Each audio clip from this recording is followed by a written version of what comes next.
Thread Together as an organisation, as a charity, started back in 2012, not by me, but by a lady called Andy Hallis, who was formerly a big shareholder of the Sea Folly Group. In her capacity there, what happened one day, they had some towels. It's an interesting story, blue and white striped towels that they would normally sell in a Sea Folly shop.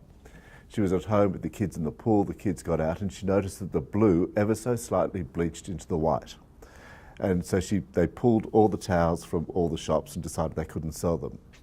Normally, what they would do as an organisation would be throw them out into landfill and then just call for an insurance claim. She decided that instead she would contact the asylum seeker group.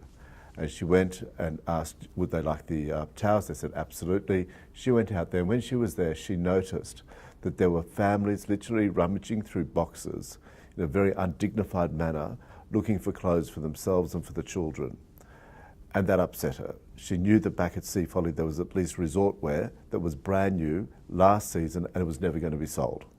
So she went back and organised that, and then spoke to her friends in the rag trade, in the clothing trade, and said, have you got end-of-line stock? And found that there was warehouses full of old stock, unsold stock, and never to be sold stock, right? So in the past, a lot of those organisations have literally gone, well, what do we do with it? Ultimately, it has to be removed from a warehouse, paid to be transported, and paid to be dumped. So she created a charity called Thread Together, so that the organisations, instead of dumping the clothes, could donate the clothes to Thread Together. Instead of the cost of getting rid of them, they now get a tax deduction, they get a tax benefit for making the donation, and they don't have to pay for the disposal.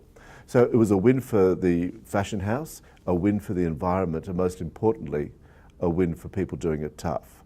Because the most important thing that has come out of the creation of Thread Together is the understanding that dignity is about choice. It's about giving somebody the best at their darkest hour, not the worst. Just because somebody is either poor or new to the country or long-term unemployed or whatever, doesn't mean that they should be given my old clothes wrapped in your underwear and said, there you go, that's good enough for you, you're poor. So the idea is, no, it's just a time, you're not in need forever. So during that time that you're in need, it's when you should be afforded the best.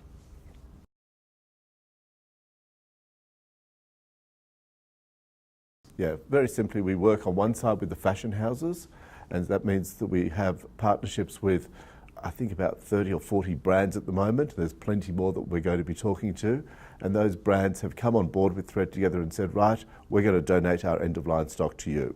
That's now our answer to excess. So they no longer have waste, because they now donate it. On the other side of it, we work with about 150 charities around the country, because the charities are the ones who are connected with the people in real need.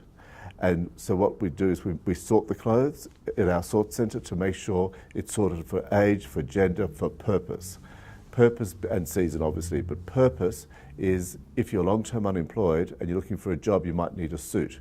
If you've just gone into crisis, whether it be somebody coming out of domestic violence or homelessness or whatever, you want comfortable clothes. So you sort the clothes for purpose, and then we work with the relevant charities to get people who are properly identified as being in need to get those clothes.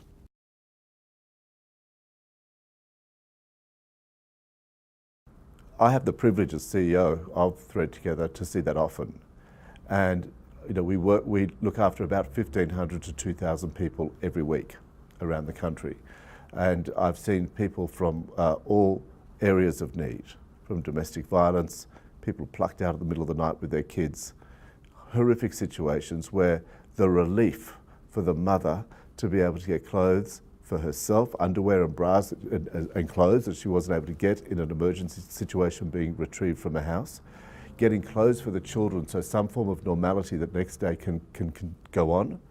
That level of dignity for that lady at that particular time is vital. When we work with people who are long-term hospitalised, it may not be a financial need, but they can't get to a shop and they've gone through a big body change. That feeling of actually being able to wear something to at least make yourself feel that bit better at that time is important. Look, we're not lifesavers. We're about restoring dignity and hope at the darkest hour. So we're well aware of where we sit. And that's why we work with other charities who are lifesavers.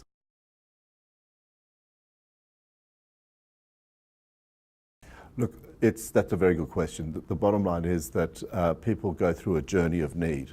So you go from, if you like, normal living, and it could be 2 paychecks away from not being able to pay the mortgage or not being able to pay the rent, and you suddenly find yourself homeless. And then it might be that you've turned to crime and all sorts of other things to survive. All sorts of things could happen until eventually you've gone through other services and you come back through and back to looking again at economic independence, employment, and back to life again. That's a journey. And it's during that journey that we look after the clothing situation. So clothing for crisis, clothing for reintegration.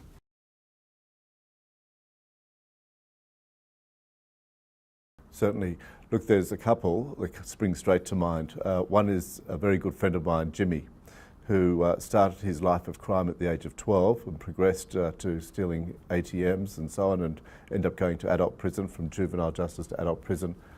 And when I met him, it was towards the end of the prison time. And I mentored him, I became friends with him, I'm still friends with him. And this is quite a few years ago. And I was determined that he was going to not go back to prison again. So, as I said, clothes are not a lifesaver, but they can actually give you some level of dignity. He had a key thing. He wanted his kids to be proud of him, and he wanted to gain employment. He's now achieved his dream of being a truck driver, and he's stable environment at home. His kids love him. It's a fantastic story. Now, we participated only in the giving of clothes, but he says that those clothes actually gave him the confidence to walk with his shoulders back and his head up into an employer and get going. And I think that's wonderful. Look, the area of need goes across so many areas, and I also recall one day, we received a phone call from a domestic violence place in Sydney that 3 ladies had been pulled out of their homes in the middle of the night with their children. And so our operations manager in Sydney went and we opened up our clothing hub that we have there, specifically for these ladies. So the whole shop, and it's a big one, was left just for them and their carers. And it was very confronting. The women had bashed eyes, teeth missing. They couldn't look at us in the eyes. It was horrific. The kids were hanging on to their mum. It was a very confronting situation. We left them there for some time. We sent some food in and so on. We got big couches. They had change rooms. And towards the end of it, there was some smiles between the ladies. The kids were then playing with the toys. Now, it's not a miracle place, but if you think about it, it's a touch of kindness at the darkest time. And it's that touch of kindness that is truly a pathway back to recovery.